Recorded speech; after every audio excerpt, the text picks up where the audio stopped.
A single dad, down on his luck, is forced to sleep in his car with his daughter until a mysterious billionaire woman knocks on the window and changes everything.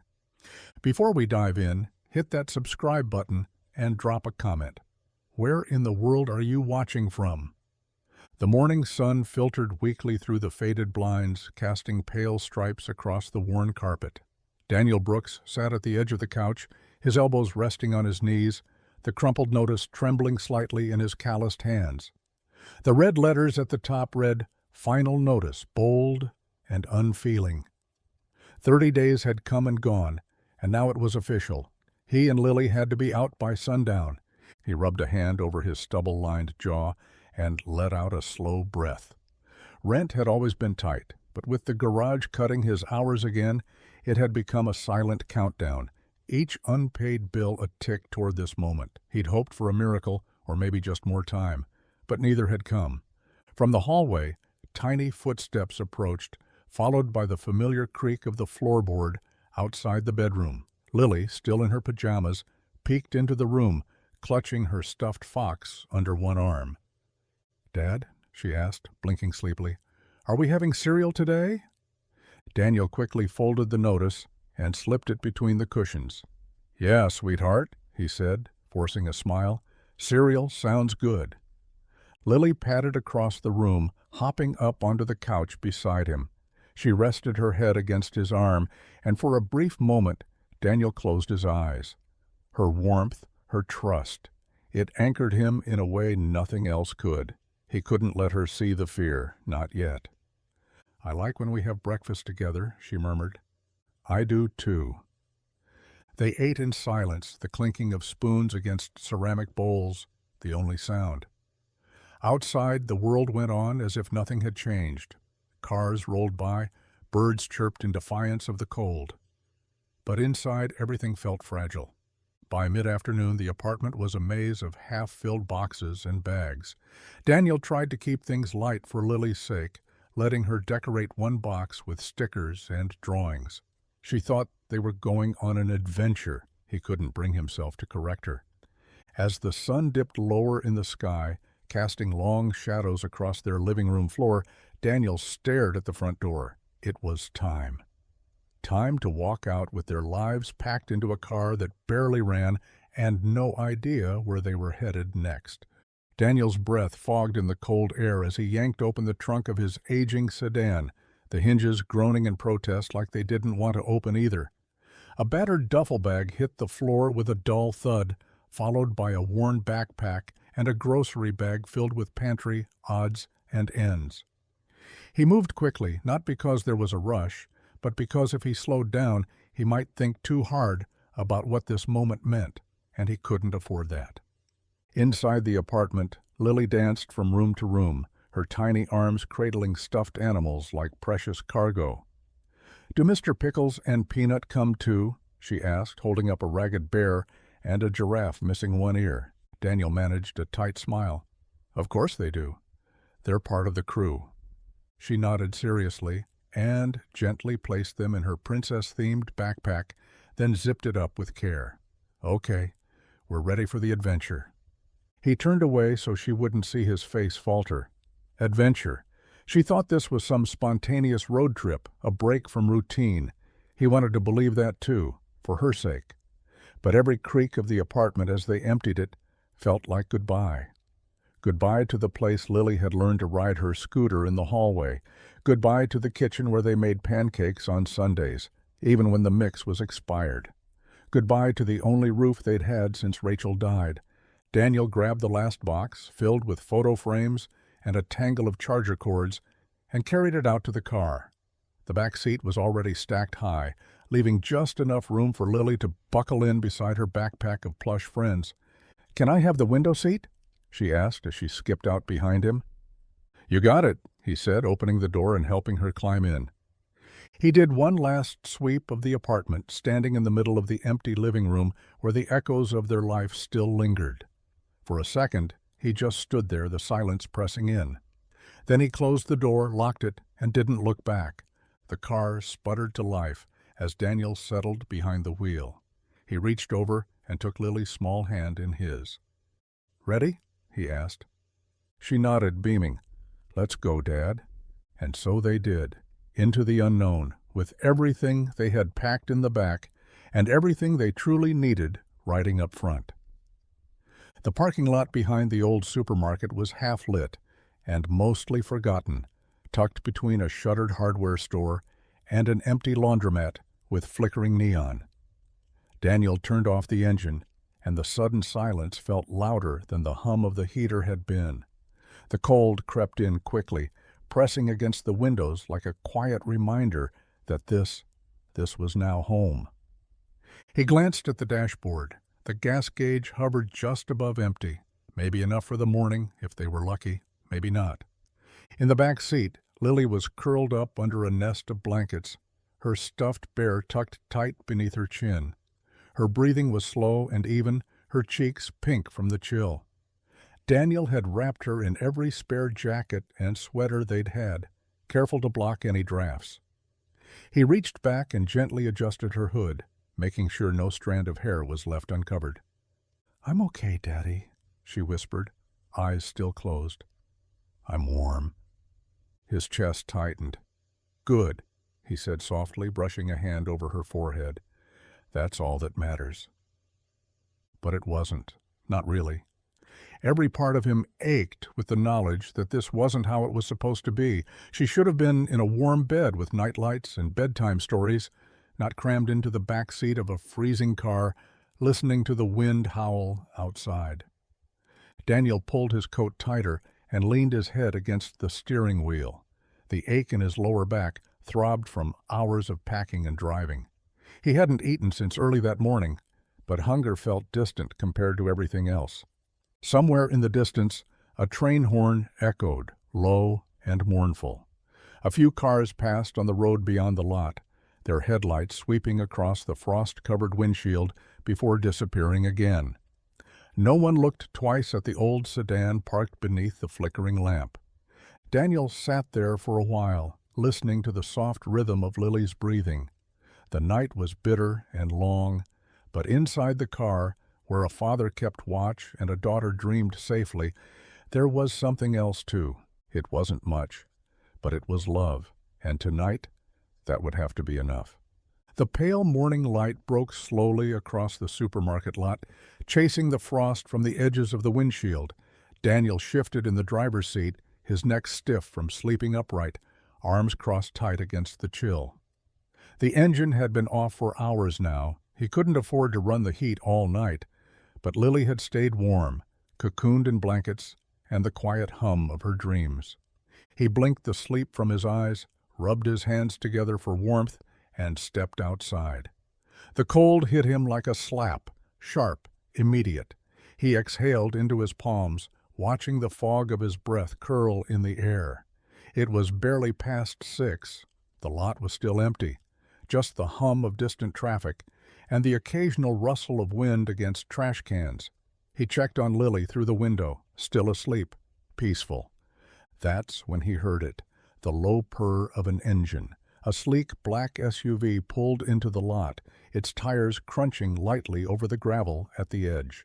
It was the kind of car that didn't belong here, not in this part of town, not parked beside a rust-stained sedan packed with bags and blankets. The SUV rolled to a slow stop, not far from where Daniel stood, arms tucked into his coat sleeves. The windows were tinted, but after a few seconds, the driver's side lowered with a smooth mechanical sigh. A woman sat behind the wheel, late 20s, maybe early 30s, striking in a way that felt effortless. Dark hair pulled into a neat ponytail, sharp eyes, calm but curious. She didn't look out of place in the SUV. She was the SUV, poised, polished, expensive. Her gaze moved past Daniel, landing on the rear window of his car, on Lily. Daniel straightened, a flicker of protectiveness rising in his chest. "Something I can help you with?" he asked, his tone polite but edged. The woman's eyes didn't leave the back seat. "Is she okay?" Daniel hesitated, then nodded. "She's fine, just sleeping." A pause. The woman's gaze shifted back to him, softer now. "You've been here all night?" Daniel didn't answer. He didn't have to. The woman nodded slowly, like she understood more than she let on. Then she rolled the window up and sat there, engine running, watching in thoughtful silence as the morning continued to break. The sun had finally lifted itself over the rooftops, casting long gold beams across the cracked asphalt of the lot. The frost was beginning to melt, turning the windshield into a foggy sheet of condensation. Daniel stood with his arms crossed tightly against the chill, watching his breath hang in the air. He didn't expect the SUV to still be there, but it was. Same sleek lines, same quiet hum of an idling engine. The woman inside hadn't driven off. Instead, she seemed to be waiting, watching. Daniel shifted on his feet, unsettled by the quiet attention. He wasn't used to being noticed, not anymore. Then the window rolled down again. "Hi," the woman said, her voice calm, smooth, but not condescending. She wore no makeup, just a soft gray sweater, and the kind of face that looked like it belonged on the cover of a magazine. Yet her tone wasn't rehearsed or showy, just honest. "Everything okay?" she asked gently. Daniel squared his shoulders. "We're fine." She raised an eyebrow, a subtle, skeptical lift. Her eyes flicked to the back seat where Lily still slept, a blanket wrapped to her chin and a fog of breath pressing softly against the window. "It's pretty cold to be fine," the woman said. Daniel's jaw tightened. "We're just between places. It's temporary." A beat passed between them, quiet, tense. Not quite hostile, but not open either. He could see the questions forming behind her eyes. Who were they? What had happened? Why was a father and daughter sleeping in a car in the middle of winter? But she didn't ask. Instead, she nodded slowly. "Well, I have some extra coffee," she offered, lifting a cardboard tray from the passenger seat. "And breakfast sandwiches. I bought too many." Daniel hesitated. Pride clawed at his throat. Accepting help never sat easy. Still, when she stepped out of the SUV and walked toward him, tall, composed, hands outstretched with the tray, he didn't stop her. "I'm Olivia," she said, offering the warm drink first. He took it reluctantly. "Daniel." She gave him a quiet smile. "Nice to meet you, Daniel. You and your daughter deserve better than a parking lot." Daniel didn't respond, but something in his chest shifted. For the first time in days, it wasn't just the coffee warming his hands. Daniel sat on the edge of the curb, coffee warming his hands as the morning settled in around them. Lily was still asleep, her tiny frame curled like a question mark in the back seat, unaware of the quiet conversation unfolding just steps away. Across from him, the woman, Olivia, sipped from her own cup, her posture as composed as ever, but something in her eyes flickered. Not cold, not pitying, just measured. "So," Daniel said finally, glancing at her over the rim of his cup, "you always hand out breakfast in parking lots? Or is today special?" Her lips quirked into the faintest smile. "Not usually, but I saw a little girl asleep in the back seat of a car that clearly hasn't moved all night, and—" She shrugged. "Some things you don't walk away from." Daniel nodded, unsure how to respond. Gratitude and discomfort waged war inside him. He hadn't asked for help, but here she was, giving it anyway. "I'm Olivia Hale," she added, almost like an afterthought. The name stirred something in the back of Daniel's mind, familiar but distant, like a headline he'd skimmed or a logo he'd seen on a passing billboard. Then it clicked. "As in Hale Automotive?" he asked, eyebrows rising. She gave a quiet laugh, more tired than amused. "Yes, that Olivia Hale." Daniel blinked. "So, you're a billionaire CEO giving away breakfast in a parking lot." She tilted her head. "Don't say it like that. It sounds ridiculous." He chuckled, despite himself. "Little bit." Olivia looked away then, her gaze drifting toward the horizon where the sun was rising behind the gas station. Her smile faded into something softer, something tinged with distance. "I wasn't always who I am now," she said, "and money doesn't stop people from losing things." Daniel didn't press. He knew that tone, the kind people used when the pain was too big to name. "I appreciate the food," he said quietly. She looked back at him, eyes steady. "You don't owe me anything." Still, Daniel couldn't shake the feeling that she was carrying something too. Something heavy, something she hadn't shared with anyone in a long time. Maybe in their own way, they were both just trying to keep moving forward. The soft sizzle of egg and cheese wafted through the cold morning air as Daniel opened the paper wrapper, his fingers still stiff from the chill. The sandwich was warm, fresh, real, not some processed thing from a gas station shelf. He hadn't even realized how hungry he was until the first bite hit his tongue. The coffee was rich, dark, still steaming in its cup holder. Lily stirred in the back seat, her eyelids fluttering as the scent reached her nose. "Daddy," she mumbled, sitting up with a yawn. "Is that food?" Daniel turned, his heart catching at her sleepy smile. "Yeah, baby girl. We got lucky this morning." She rubbed her eyes and stretched, then reached eagerly for the wrapped sandwich he held out to her. It's warm," she said, taking a bite with the kind of joy only a child could bring to something so simple. Daniel leaned against the car, watching her, his chest tight. He didn't know how to process the kindness they'd just been shown.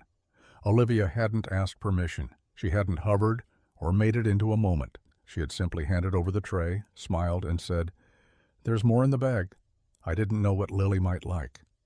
Then she was gone.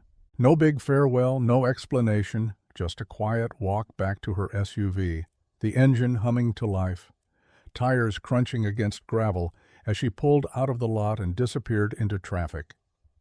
Daniel stood there for a long time after, sandwich half finished in one hand, watching the place where her taillights had vanished.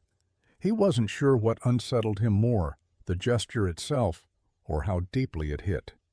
People didn't usually do things like that, not without expecting something in return, but Olivia hadn't lingered. She hadn't asked for thanks. She hadn't made it feel like charity. It felt human, rare, real. He looked down at Lily, who had finished her sandwich and now leaned her head on the back of the seat, smiling up at him. "She was nice," she said. "Do you think we'll see her again?"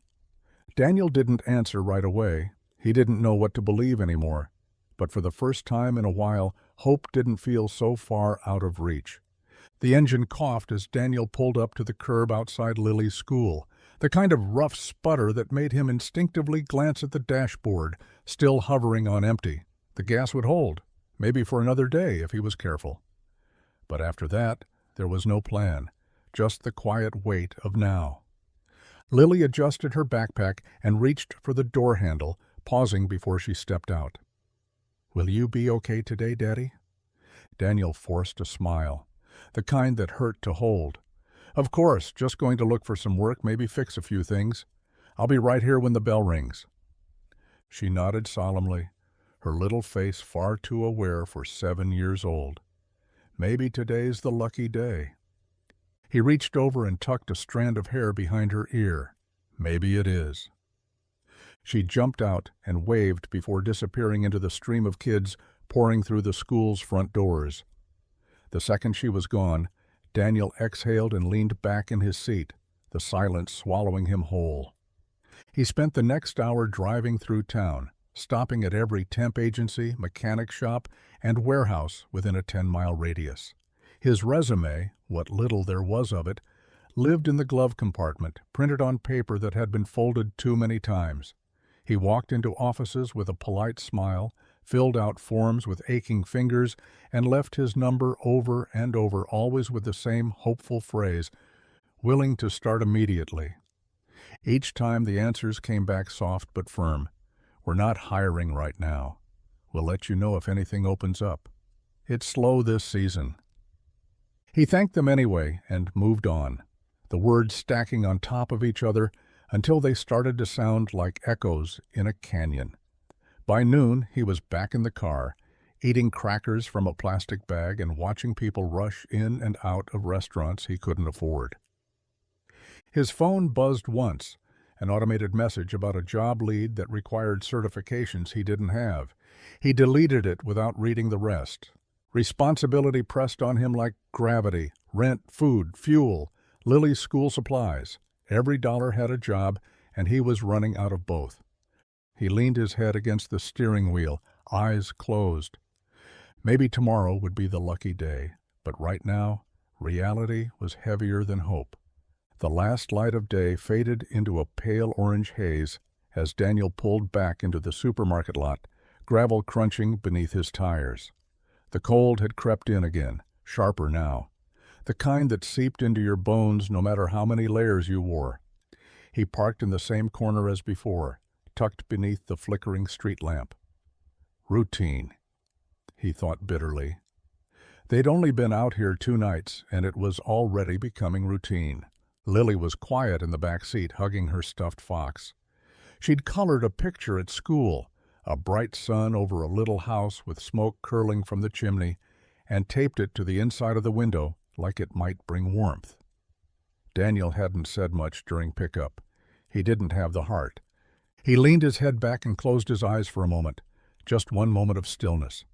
He was about to reach for the glove box when a shadow moved beside the car. His eyes snapped open. A knock.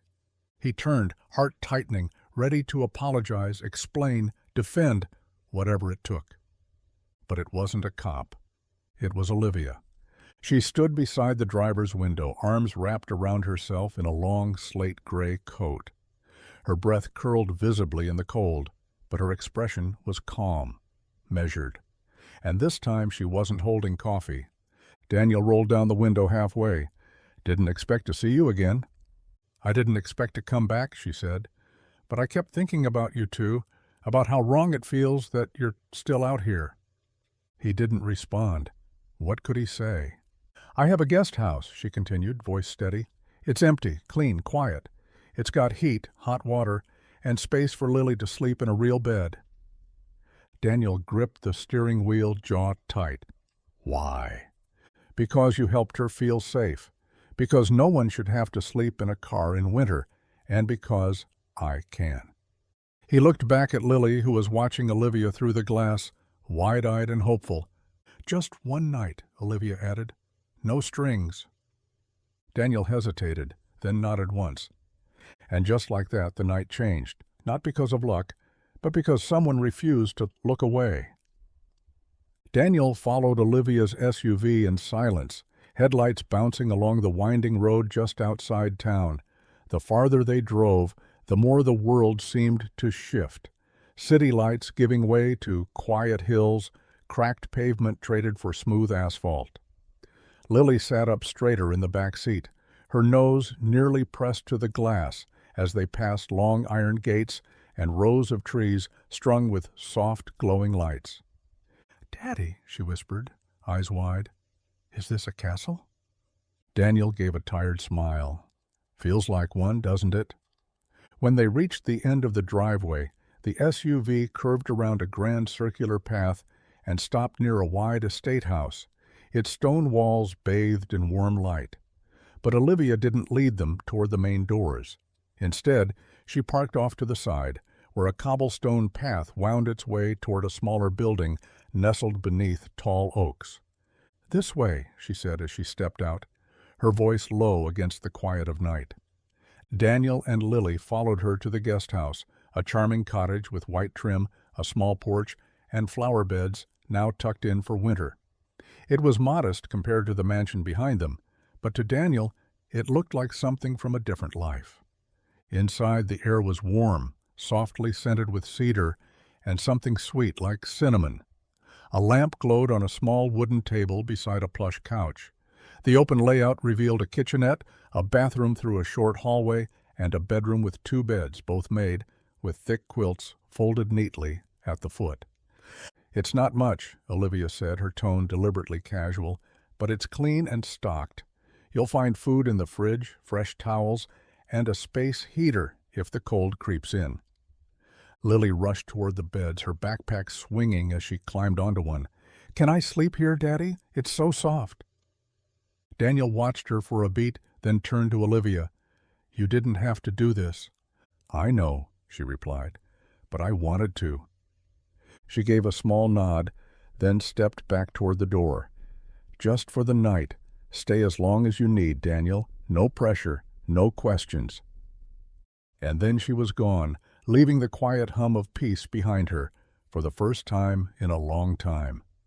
From the second-story window of the main house, Olivia stood with her arms folded loosely across her chest, the cool glass of her wine untouched on the table behind her.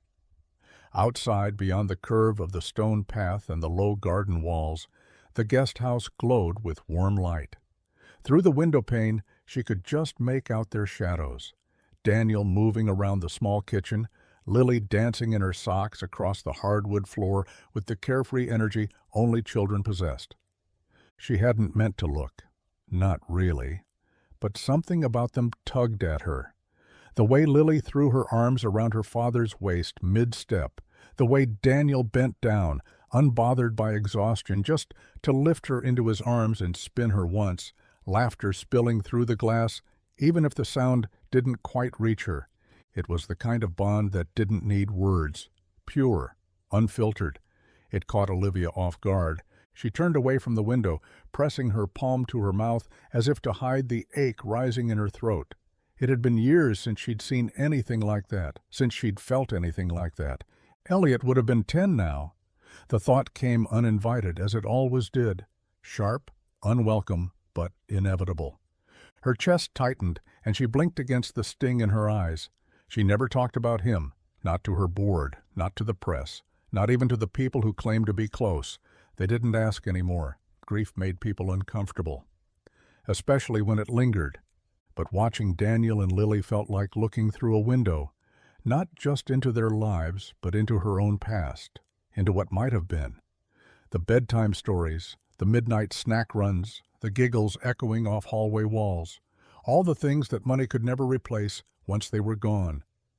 She leaned against the window frame, her reflection faint in the glass. For a woman who had everything, Olivia suddenly felt hollow in the quiet. Still, she watched them a moment longer, not out of pity, but because for the first time in years, something in her stirred. Not sorrow, not envy. Something gentler, something like hope. The next morning brought the smell of fresh coffee and a quiet sense of clarity that Daniel hadn't felt in weeks. The guest house was still and warm, sunlight filtering through the lace curtains and painting soft patterns on the wooden floor.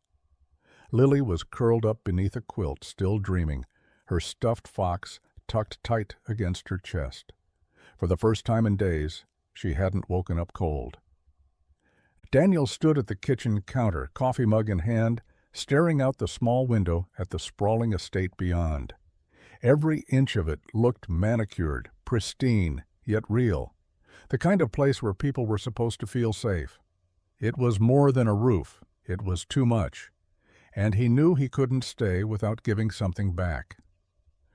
By mid-morning, he made his way up to the main house, boots crunching lightly over the gravel path. He wasn't used to knocking on grand front doors, but he did. 3 times, firm and clear. Olivia answered, her expression unreadable but not cold. "I want to work," Daniel said without preamble. "I'm grateful for the guest house, more than I can say, but I can't just take something I haven't earned." She studied him for a moment, then stepped aside and motioned him in. The interior of the house was just as elegant as he imagined, high ceilings, warm wood accents, walls lined with books and art. But it didn't feel showy. It felt lived in, like someone had built a life here, not just a facade. In the kitchen, Olivia handed him a folder. Inside were documents, property maintenance schedules, vehicle logs, landscaping invoices. "You've worked on engines, right?" she asked. 15 years, Daniel replied, flipping through the pages. "And I've done landscaping, drywall, plumbing, whatever's needed." "Good," she said simply. "The garage needs organizing. The grounds need trimming. And the fountain out front hasn't worked in months." He looked up, surprised. "You're serious?" She gave a small smile. "I don't make empty offers." Daniel nodded. "Then I'm all in." She didn't say thank you, and he didn't expect her to. There was a silent understanding between them. This wasn't charity. It was an agreement. And for the first time since the world had started crumbling beneath his feet, Daniel felt the ground begin to steady. By the end of the first week, Daniel's presence on the estate had gone from curious anomaly to steady rhythm. He arrived at the main garage just after sunrise each day, sleeves rolled up, tools in hand, and a quiet focus that didn't ask for permission or approval. He didn't talk much, didn't charm, didn't boast, but his work spoke louder than words ever could. Engines that had sat dormant for months came back to life under his hands. The tool bench, once cluttered and ignored, now gleamed with order. The riding mower that refused to start for the past 2 seasons, fixed before anyone remembered it needed repair. Word started to travel through the house. "Have you seen the courtyard hedges? That new guy, Daniel, shaped them like something out of a magazine," whispered one of the housekeepers as she passed through the kitchen. "He doesn't take breaks," the gardener muttered one afternoon, half impressed, half baffled. I offered him coffee twice. He just nodded and kept raking. Even Olivia noticed. From her office window she watched as Daniel replaced an entire section of fencing along the western edge of the property. No one had asked him to. He'd simply noticed it was rotting, measured the panels, salvaged wood from the storage shed, and rebuilt it, clean, straight, solid. When she approached him later that evening, he was still out there, hammer in hand, sweat dampening the collar of his shirt despite the cool breeze. "You could have told someone," she said. He looked up, brushing a hand over his forehead. "Didn't see the point in waiting." Olivia said nothing, just nodded once. But the corner of her mouth lifted. Daniel didn't need praise. He wasn't trying to prove anything. He just was. Reliable, steady, honest. A man who kept his promises even when no one was watching. That evening, as Lily helped set the table in the guest house, and Daniel rinsed the dirt from his hands, there was a lightness in the air. Not comfort, not yet, but something close. A rhythm settling in. A sense that perhaps they belonged, not just on the estate, but in someone's trust. The rain came softly that evening, tapping against the windows in gentle rhythms that filled the silence Olivia had grown so used to. She sat in her study, legs tucked beneath her, on the wide leather armchair, the fireplace throwing flickering shadows across the floor. The house was quiet, too quiet. Always had been, ever since the echoes of laughter stopped living in its walls. She stared at her reflection in the tall glass of the cabinet across the room. In the dim light, it was a faint silhouette, sharp lines, poised posture, the image of a woman who had it all. But Olivia knew better. She knew what sat behind the crisp tailoring, the practiced calm, the success that others mistook for strength. A folder lay open on her lap, nothing urgent, just quarterly reports, acquisitions, logistics. Easy things, controllable things. Numbers didn't lie and they didn't leave. People did. Her eyes drifted to the framed photo on the shelf. It was slightly crooked, a small detail that only she ever noticed. In it, Olivia stood beside a man with a politician's smile, arms wrapped around her waist. Marcus Hale, her ex-husband, her greatest miscalculation. The marriage had lasted 3 years. The fallout, far longer. He had loved the image of her, the name, the power, the money, but not her. Not the woman who still cried silently when she passed a baby aisle. Not the woman who hadn't forgiven herself for losing the one thing that ever made her feel real. Elliot. She whispered the name sometimes just to hear it in the air again. Her son, her boy, who never came home from the hospital. Congenital heart defect, the doctors had said. Rare, tragic, unpreventable. But none of that mattered. Not to a mother who had planned his nursery, bought the books, folded the tiny socks. Grief had taken root in her like ice, slow, invisible, and deep. She'd built her empire afterward, pushed harder, worked longer, smiled less. It was easier to keep people at arm's length than risk watching them disappear. Until now. Until a little girl's laughter floated in from across the lawn. Until a man showed up, not asking for help, not offering flattery, just existing, with quiet strength and honest hands. Olivia closed the folder and leaned back in her chair, listening to the rain and the memory of what she used to feel. Maybe, just maybe, the ice was starting to melt. The guest house glowed like a lantern against the darkened estate grounds, its soft yellow light spilling through the windows and onto the damp patio stones. Olivia stood just beyond the glow, arms folded lightly across her chest, a shawl draped over her shoulders as the cool night breeze kissed her skin. She hadn't meant to linger, just to walk, to clear her head, but something had drawn her here. Through the parted curtains, she could see them. Daniel sat on the edge of the bed, a worn hardcover open in his lap.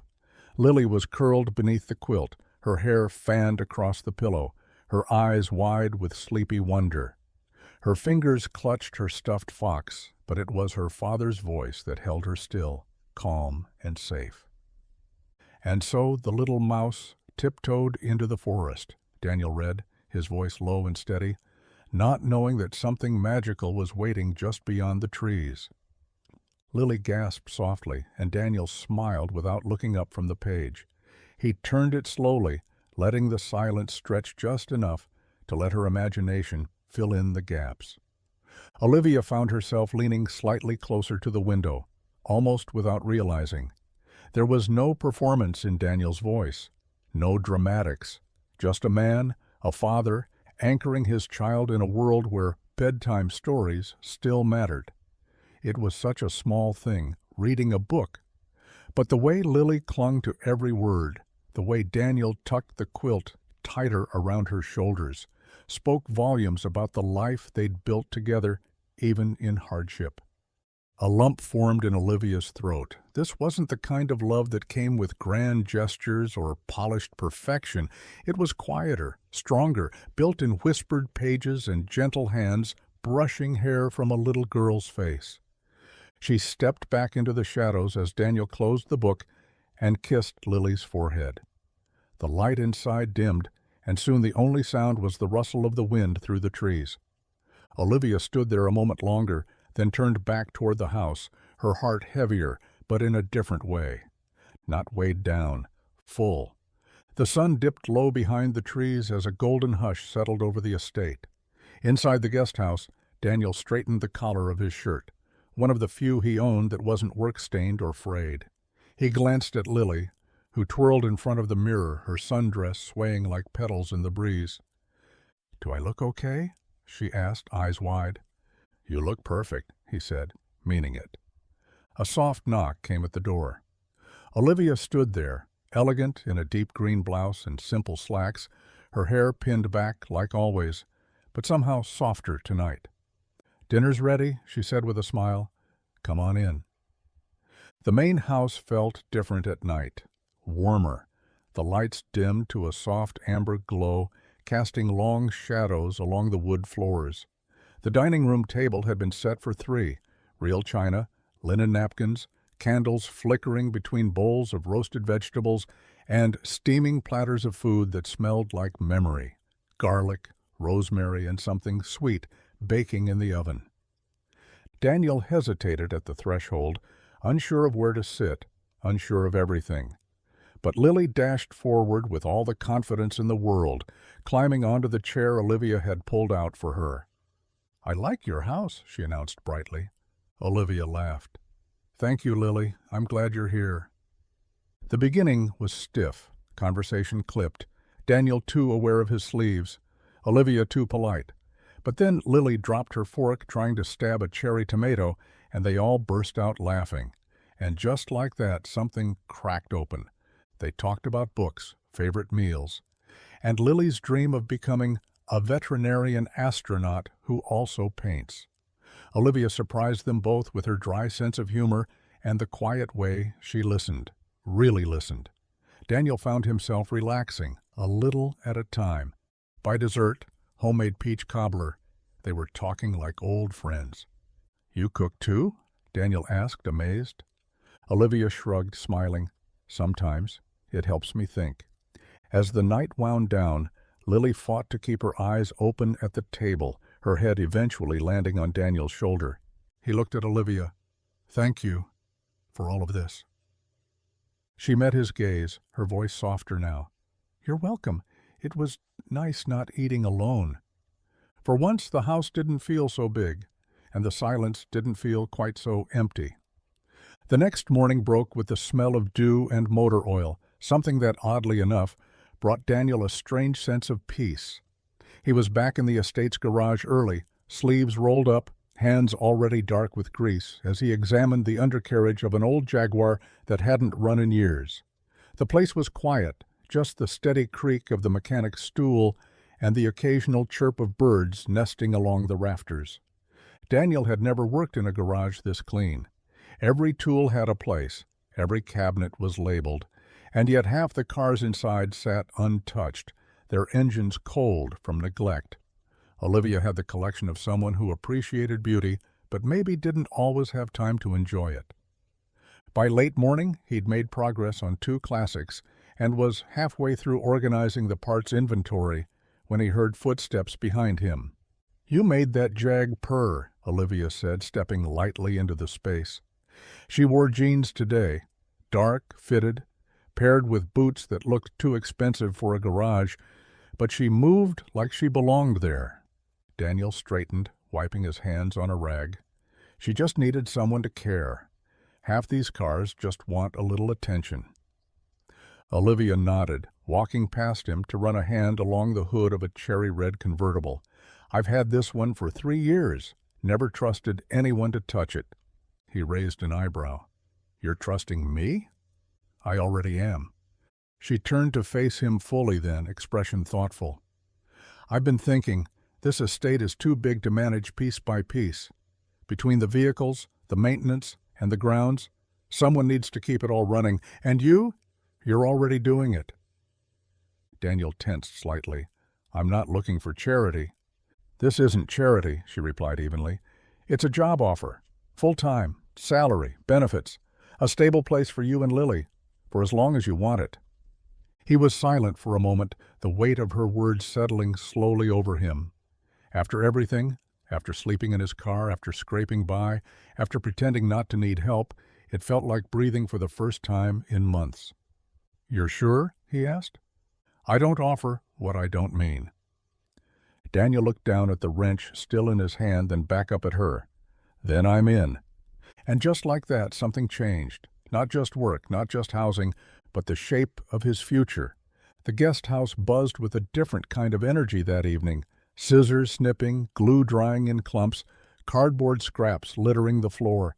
Lily sat cross-legged at the small table, tongue slightly out in concentration, as she carefully glued a plastic tree into the corner of a shoebox. "It's the Amazon rainforest," she declared proudly, holding up a Jaguar cutout for Daniel to admire, "but I think it needs more sparkle." Daniel chuckled from the stove, where he was half-focused on boiling spaghetti. "I'm not sure the real rainforest had glitter, kiddo." "But mine does," Lily said with a grin. She reached for the glitter jar, just as the front door swung open with a soft creak. Olivia stepped inside, hesitant at first, holding a stack of books in one arm and a curious smile on her lips. "I knocked," she said, "but I think glue and creativity make people temporarily deaf." Daniel turned, surprised. "Everything okay?" Olivia nodded, glancing at the chaos of craft supplies. "Lily mentioned at dinner yesterday that she had a school project due Friday. I thought she might need some extras. I brought rainforest reference books, and maybe a few miniature animals I picked up this afternoon." Lily's face lit up like Christmas morning. "You got animals?" Olivia knelt beside her, setting down the supplies. Tiny frogs, a sloth, and one very determined-looking toucan. Daniel leaned against the counter, watching the two of them with something like awe. Olivia, usually so poised and polished, was now sitting on the floor, hair falling from its clip, listening patiently as Lily explained every corner of her rainforest scene. They added a waterfall using aluminum foil and blue tissue paper. Olivia cut vines from green string, while Daniel helped rig a tiny pulley system to make the Jaguar jump between trees. Laughter echoed in the small space, unforced and easy, filling the cracks that once held silence. When the diorama was finally finished, Lily stood back, hands on her hips. "It's perfect. We're going to get an A+. "I have no doubt," Olivia said, smiling at her with real warmth. Daniel met her gaze across the table, a quiet moment stretching between them. He didn't say thank you. He didn't need to. She was already part of something they hadn't known they were building, together. It started at the diner. Daniel had just picked up a breakfast sandwich to go, something quick before heading back to the estate, when he noticed the way the conversation dipped the moment he stepped inside. Not loud or obvious, just a shift. Eyes that lingered too long, half smiles that didn't quite reach the eyes. He didn't need to hear the words to know. Still, as he paid and turned to leave, he caught a snippet from the corner booth. "She's got a type now, huh? Stray dogs with tool belts." A quiet chuckle followed, not mean-spirited but smug. Daniel said nothing. He just walked out, hands clenched around the brown paper bag, the sandwich already cooling inside. He'd grown used to judgment over the years, single dad, grease under his nails. But this was different. This was about Olivia. By noon, it had spread to the hardware store, the gas station, even the school pickup line. Is it true that Daniel Brooks is living up at her place? She let him move in with the kid? Guess fixing cars really can change your life. He ignored it as best he could, focused on his work. Replaced the spark plugs in the Aston Martin, repaired a broken hinge on the garden gate, but the whispers pressed in around him like smoke, clinging even when he tried to brush them off. That evening he found Olivia on the back porch, sipping tea, a thick folder of estate documents resting on her lap. She glanced up as he approached, and it was clear from her expression that she already knew. "They're talking," he said. "No need to specify who." "They always do," Olivia replied, calm, her gaze fixed on the trees beyond the property line. I don't want this to become a problem. For you." She closed the folder gently. "Daniel, I've been in boardrooms with men who tried to break me in suits 3 times the cost of their souls. A few town gossips don't scare me." He managed a small smile. "You sure? I'm not ashamed of anything happening here. Are you?" Daniel looked out toward the guest house, where Lily was dancing in the window, her arms waving like tree branches in the wind. "No," he said quietly, "not even close." Still, he wondered how long peace could last when the world always seemed ready to question what it didn't understand. The knock came just after noon, sharp and deliberate, cutting through the stillness of the guest house like a warning. Daniel wiped his hands on a rag fresh from the garage and opened the door expecting a delivery, maybe one of Olivia's staff. Instead, he found himself staring at 2 people he hadn't seen in nearly 4 years. Susan and David Halpern, Lily's maternal grandparents. Daniel's chest tightened instantly, the air going cold despite the spring sun overhead. Susan stood stiffly in a cream blouse, arms folded across her chest, while David's posture was as rigid as Daniel remembered, shoulders back, chin up, like he was still giving some kind of lecture.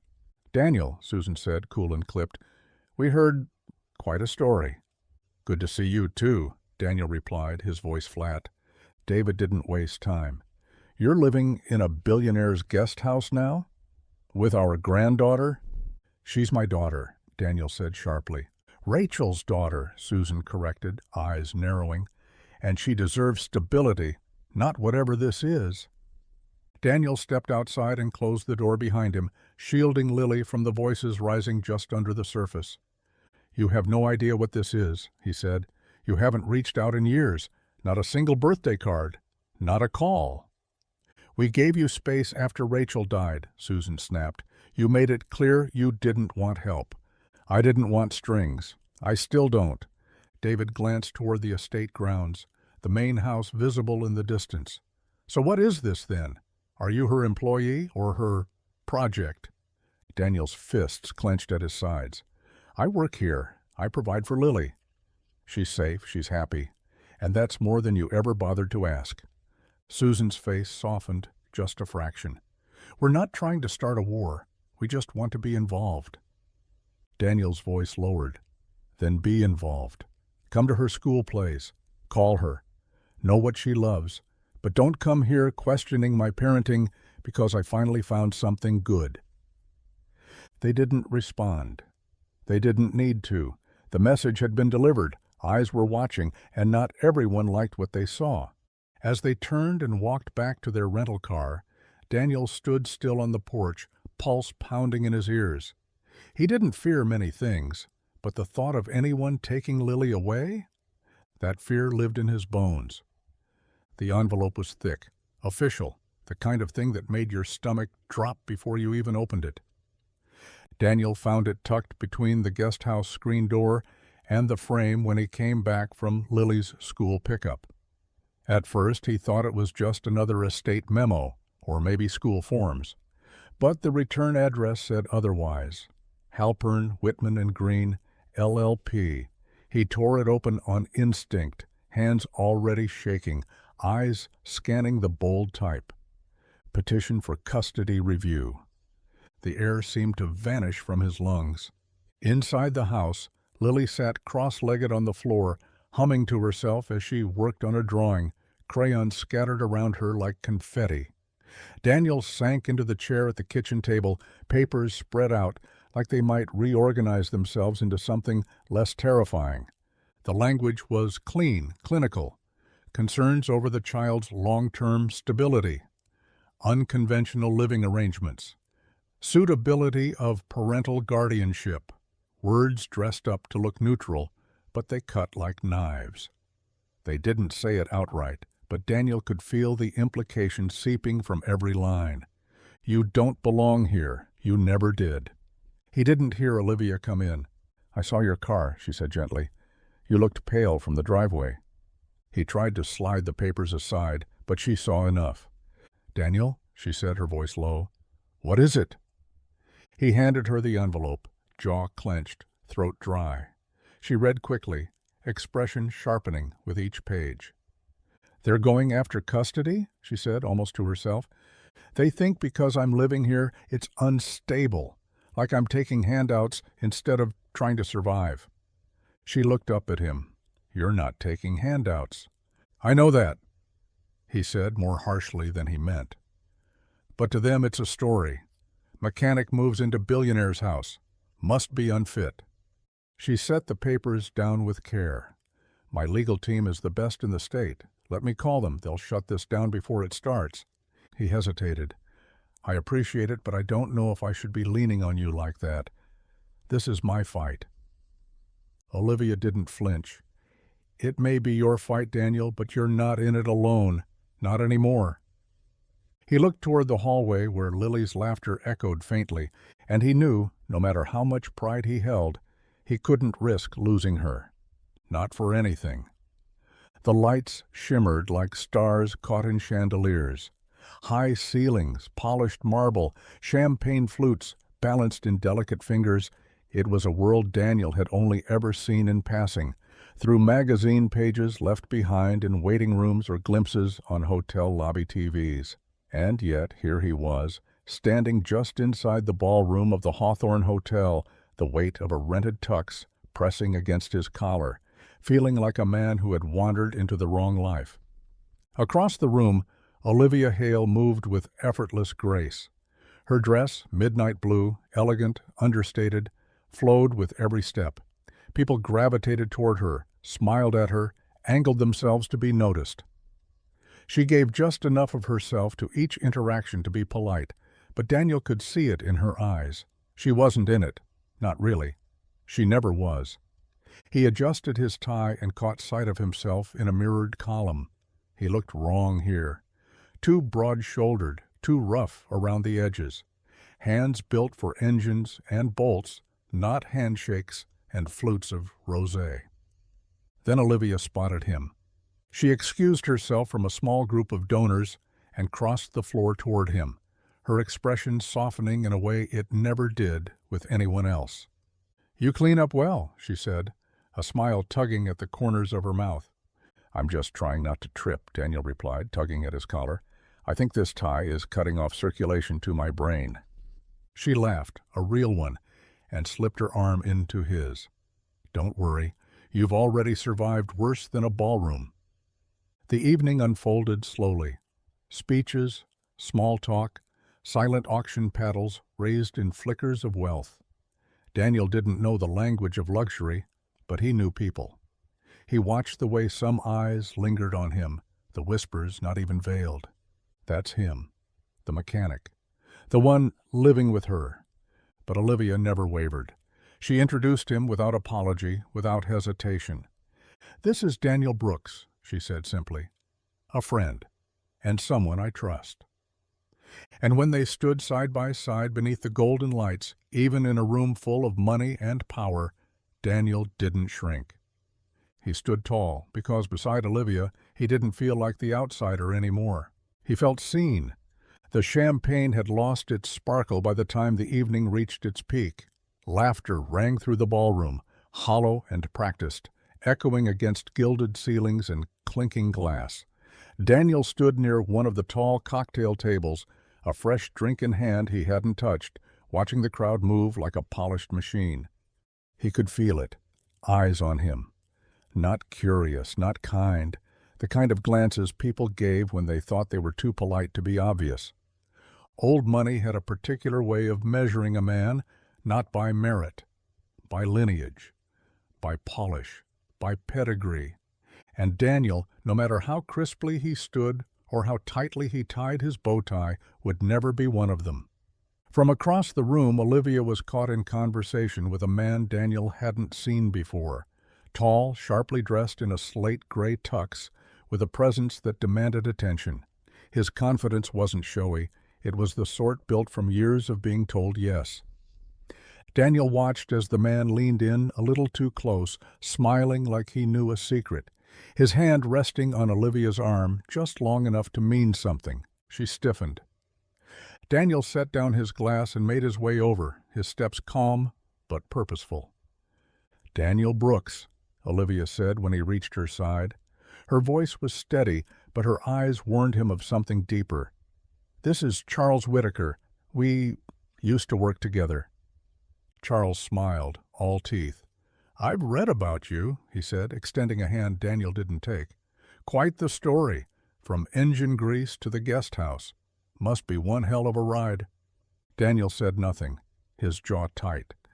"I have to admit," Charles continued, sipping his drink, "I didn't think Olivia was the sentimental type, but I suppose we all have our little indulgences." Olivia's voice cut like glass. "That's enough, Charles." He chuckled, unfazed. "Of course, I forget myself." Charles stepped away, fading into the crowd with the smug ease of someone who'd always gotten away with things. Olivia exhaled slowly. "I'm sorry," she said, her voice low. "He's harmless, just petty." Daniel looked after the man, then back to her. "He's not harmless. He's exactly the kind of man who thinks people like me don't belong here." Olivia met his gaze, unflinching. "Then let's prove him wrong." And in that moment, they weren't just standing in a ballroom. They were standing together. Against old names, against quiet judgment, against the weight of everything unspoken. The house had long since gone quiet. The guests, the laughter, the music, all gone, fading into the hush of midnight. Only the soft ticking of the antique clock in the hall and the occasional creak of old wood remained. Olivia sat curled on the leather couch in the study, barefoot, her evening gown exchanged for a worn sweater and leggings. A fire flickered low in the hearth, casting shadows that danced across the bookshelves and walls, lined with photographs she never talked about. Daniel entered quietly, 2 mugs of tea in hand. He offered her one without a word, then sank into the armchair across from her, his tux now replaced with jeans and a plain shirt.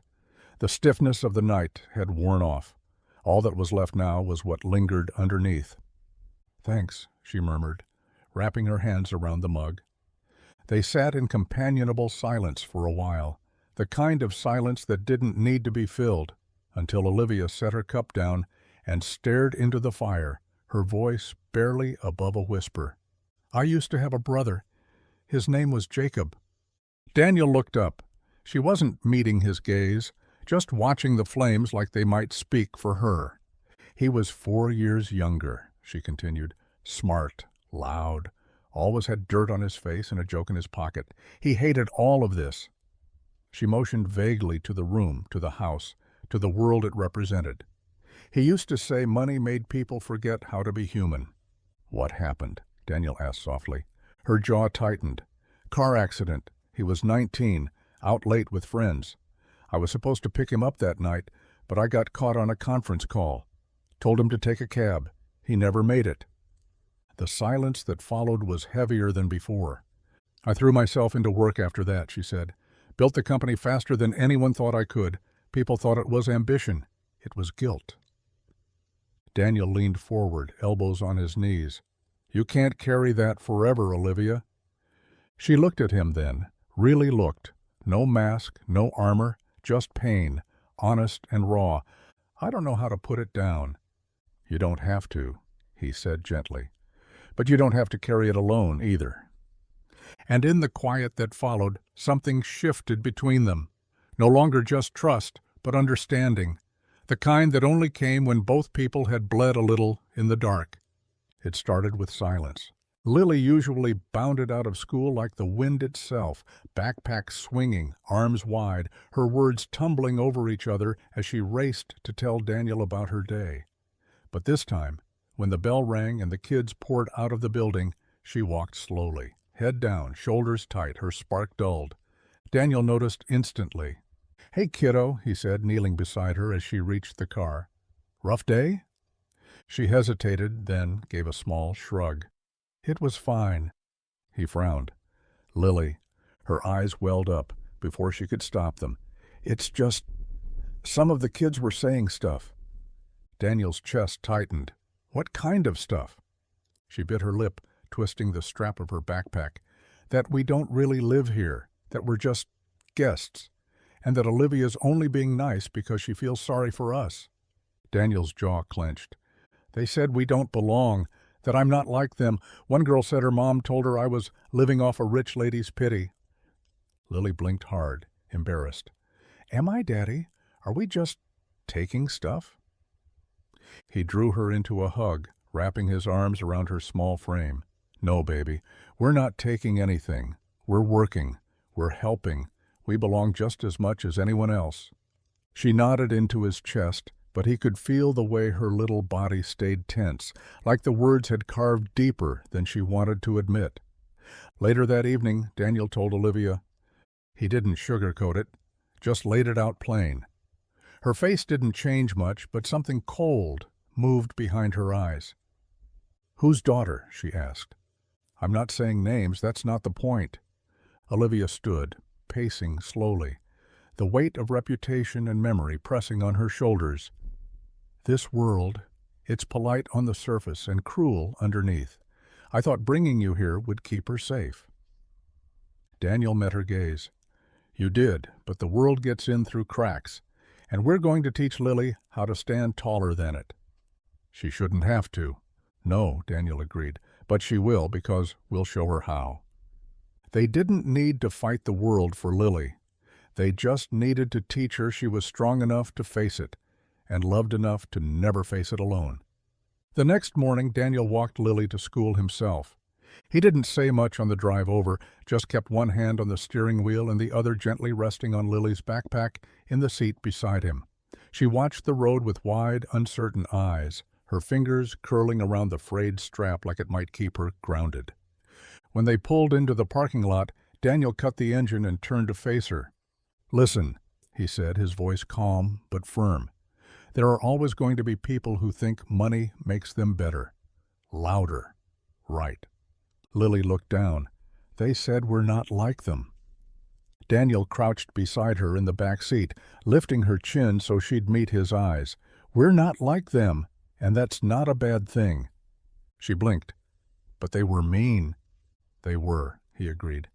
"And when people act like that, it says more about them than it ever will about you." She nodded slowly, but he could still see the worry behind her eyes. "Lily," he continued, voice softening. We don't fight back with shouting or insults. We fight by standing tall, being kind, and never letting someone else's smallness shrink who we are. She chewed on her lip, thinking it through. So, I just act like I'm not bothered? No, Daniel said, brushing a lock of hair from her face. You remember who you are. You're the girl who can name all the rainforest animals. The girl who made a whole diorama with string vines and a paper sloth. You're smart and strong and loved. They can't take that away from you unless you let them. For a moment she was quiet. Then she nodded, this time with more certainty. Okay. He kissed the top of her head, then walked her to the entrance. She squeezed his hand before letting go, shoulders squared a little higher than the day before. And as Daniel watched her disappear through the school doors, he felt it, not the helplessness he'd feared, but the quiet certainty of something stronger. He couldn't shield her from every cruelty the world might throw, but he could give her the armor that mattered most, dignity, love, and the unwavering truth that she belonged. Always. The sun was setting behind the estate, casting long golden lines across the gravel drive as Daniel finished up in the garage. He wiped his hands on a rag, grease staining the fabric as he reached for his thermos. The day had been long, more landscaping than engines, but honest work always quieted his thoughts. Until he heard voices coming from the open French doors of the main house. He hadn't meant to eavesdrop.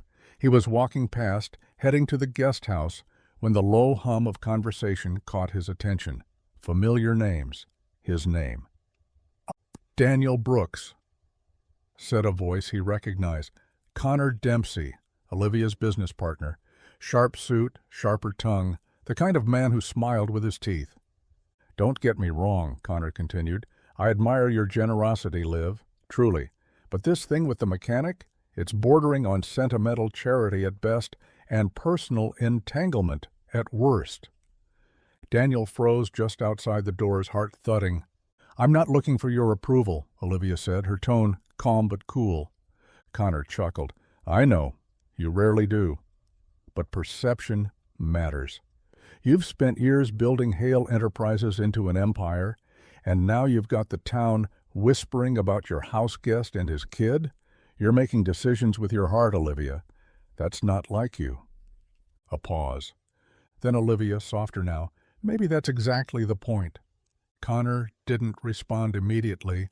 Then, with a snide edge, just don't confuse guilt with love. You've carried Jacob's shadow for a long time. Don't let it turn into a replacement fantasy. Daniel stepped back, the words like a slap. He didn't want to hear more. By the time he returned to the guest house, Lily was asleep, her soft breathing filling the small space like a lullaby. But Daniel stood in the dark kitchen, staring at the cold counter, heart heavy. Was that what this was to them? A fantasy? A project? A patch on Olivia's grief? He thought of her laughter during dinner, the way she looked at Lily like she was something fragile and wondrous. He thought of the nights they'd talked like old souls in a world that moved too fast. And still, the doubt lingered. Not because he believed Connor, but because deep down he feared he might be right. The sky was still ink black when Daniel zipped the last bag closed. The lamp in the guest house kitchen cast a soft glow, stretching long shadows across the floor as he moved silently through the space he and Lily had come to call home. But tonight, it didn't feel like home. Not anymore. Not after what he'd heard. He glanced toward the bedroom, where Lily lay curled beneath the quilt Olivia had picked out herself.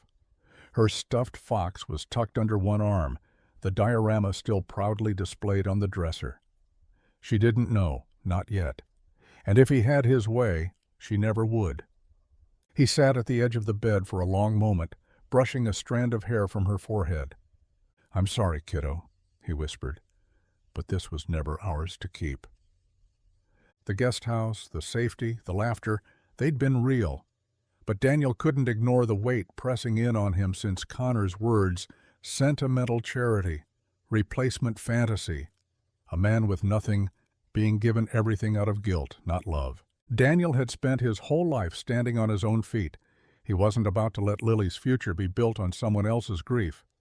He moved quickly but carefully, packing only what they needed: clothes, essentials, her drawings, the photo of Rachel they kept by the bed. He left everything else behind, the little luxuries they'd never expected and never asked for. A note sat on the kitchen table, written in Daniel's careful hand. "Olivia, thank you for everything, for more than I can say. But I think it's time Lily and I moved on. You gave us a place to rest. Now it's time I prove I can stand again. Take care of yourself. Daniel." He placed the keys beside it. By the time the first pale light of dawn crept across the horizon, Daniel was easing the car down the long drive, past the oaks, past the fountain, past the house still asleep. He didn't look back. But in the rearview mirror, the estate faded into the morning mist, like a dream you're not sure you deserved. And Daniel drove on, heart heavy, his daughter still asleep in the back seat, unaware that everything had just changed again. The morning began like any other. Quiet, still, soft light seeping through gauzy curtains. Olivia stretched slowly, her body aching with the weight of a restless sleep. The sun was just rising, casting a pale glow across the estate lawn outside her window. Birds chirped lazily from the trees. Everything seemed normal. Until she noticed the silence, not the kind of peaceful stillness she'd come to enjoy, but an absence, a missing rhythm. No laughter from the guest house, no sound of Lily's feet thumping across the porch, no warm hum of Daniel working in the garage before sunrise. Just emptiness. A cold seed of dread rooted in her chest. She moved quickly, not bothering with shoes or a coat, as she crossed the stone path barefoot, the morning dew soaking into her skin. The guest house door was unlocked. She pushed it open. The air inside was still warm, but the life had been drained from it. The beds were made, the couch cushions fluffed, the small kitchen gleamed like it hadn't been used. Olivia's eyes landed on the note on the table, resting beside the keys she'd given him weeks ago. Her hand trembled as she picked it up. "Thank you for everything, for more than I can say." She read it twice, then again. The last line stuck in her chest like a thorn. "Now it's time I prove I can stand again." Her breath caught. The tears surprised her, quick, hot, unwanted. She pressed her fingers to her lips, willing herself to stay still, to keep control. But it was too late. The ache she'd kept buried for years opened wide again, only this time it wasn't just about what she'd lost. It was about what she'd found and let slip away. Daniel hadn't just filled a space in her home, he'd filled something in her. The quiet evenings, the shared silences, Lily's laughter echoing down the garden path, the way the house had begun to feel like a home again. She hadn't realized how much it meant until it was gone. Not guilt, not charity, love. For the first time in years, Olivia Hale felt something stronger than grief. She felt the unmistakable absence of a missing piece, and she knew exactly where it belonged. The motel sign buzzed weakly against the overcast sky, a flickering red vacancy barely holding on to its glow. Olivia sat in her car across the street, fingers clenched tightly around the steering wheel. The lot was nearly empty. Just a couple of rusted pickups, a dented SUV, and his car, parked crooked beneath a dying maple tree. She stared at it for a long time, heart pounding harder than she cared to admit. This wasn't a boardroom. This wasn't strategy. This was something she couldn't rehearse or reason through. This was personal. Olivia stepped out into the wind, wrapping her coat tighter around herself as she crossed the street. Her heels crunched against the gravel as she reached the door marked Room 6. Faint voices filtered through the thin walls. Lily's laughter, a TV on low volume, Daniel's voice, soft and steady, familiar, comforting. She knocked. Silence.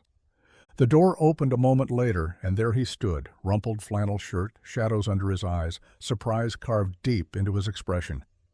"Olivia," Daniel said, stunned. "What are you?" "You left," she said quietly, not accusing, just raw. He stepped out, pulling the door halfway closed behind him so Lily wouldn't see. I thought it was the right thing. For who? She asked, voice trembling. For her? For me? Or just for your pride? He didn't answer. I read your note, Daniel, she continued, eyes shining. And it was noble, it was strong, but it was also wrong. You don't have to prove anything, not to me. I didn't want to be a problem, he said, looking down. Didn't want Lily to grow up thinking her life was borrowed. She didn't borrow anything, neither did you. You gave me something, Daniel. You and Lily filled a part of my life I'd boarded up years ago. He looked at her then, really looked, at the vulnerability etched into every word, every breath she took to stand in front of him.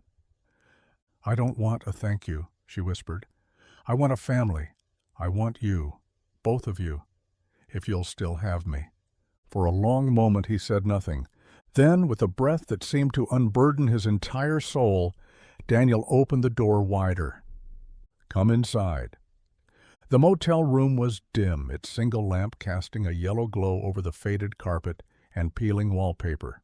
Lily sat on the bed, legs swinging as she flipped through a picture book, unaware that the entire course of their lives hung in the quiet between her father and Olivia.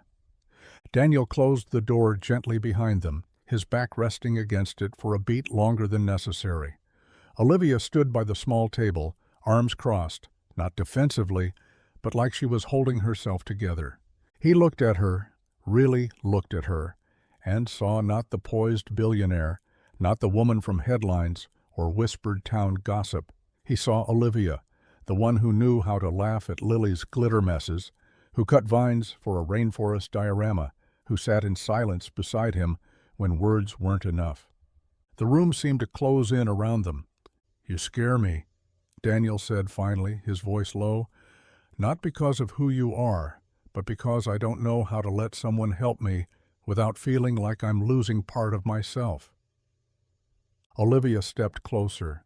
I'm not here to take anything away from you, Daniel. I never was. I just want a chance to give something back. He glanced toward Lily, her head now resting on the pillow, eyelids fluttering with sleep. I've fought so hard to keep her safe, he whispered, to stand on my own, to never owe anyone more than I could repay. And you've done that, Olivia said gently. You've carried more than most ever could, but maybe, just maybe, it's okay to put some of that down. He ran a hand over his face, the weight of it all catching up with him. The fear, the pride, the quiet exhaustion of being everything to someone with no one else to lean on. What if I say yes? He asked. What if we try, and it falls apart? She met his eyes. Then we face it together, like everything else. He exhaled slowly. This wasn't just about shelter, or love, or even Lily. It was about choosing to stop surviving and start living, with someone willing to hold half the weight. Daniel reached for her hand. Then let's try, he said, and in that moment he chose not to run. He chose home.